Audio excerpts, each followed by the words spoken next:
The show must go on even though the stage is still being built.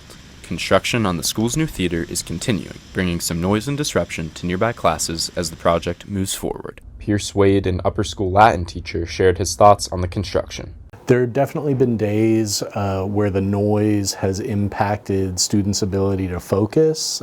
Sometimes they find it a little tough to pay attention to exactly what I'm saying. On a daily basis, it's affected my classroom. We've had to move I was giving an exam one day and they had actually like a excavator mounted jackhammer that was running, so we had to go down to the library conference room. It was a little crowded, but students were okay with it, I think. The administration, they were really helpful and proactive in letting teachers whose rooms might be impacted know here are alternate rooms where you can go on days when it's too loud or things like that. And that's how, like, the one day when we needed to change rooms, I knew exactly where we could go. Though inconvenient, head of upper school Peter Newcomb says it could be much worse. The advancement office and Mr. Marks in particular has been really thoughtful.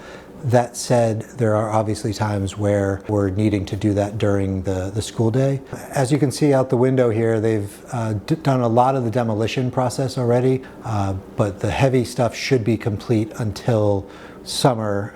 One of the challenges clearly is the location, and so having it be within the building and not a standalone. Some of the rooms that were impacted by the noise, interestingly, were not in this area. The sound would travel along the beams inside Master's Hall. One of the big impetuses for this was the creation of a state-of-the-art facility that students can perform in but also learn in, and a place that will be able to have all of our students in the one space at one time.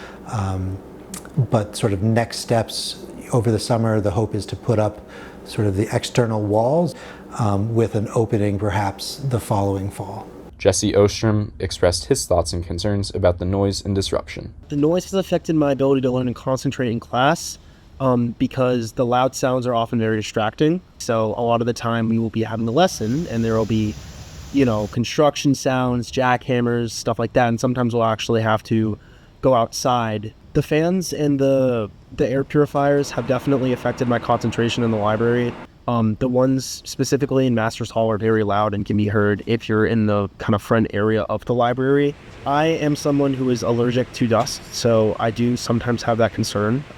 It is an allergy of mine. I'm glad they're taking the precautions to put air purifiers. When we first came back, there was some dust that was in the air, and while it was at a safe level, we want to make sure that it's not irritable to folks. I think if we took those out right now, we would be completely fine. We're just aiming for sort of a more cautious approach. While the construction has created some challenges, the brand new Theater 68 is expected to become a major addition to campus upon its completion. Students and teachers will keep adjusting as work continues.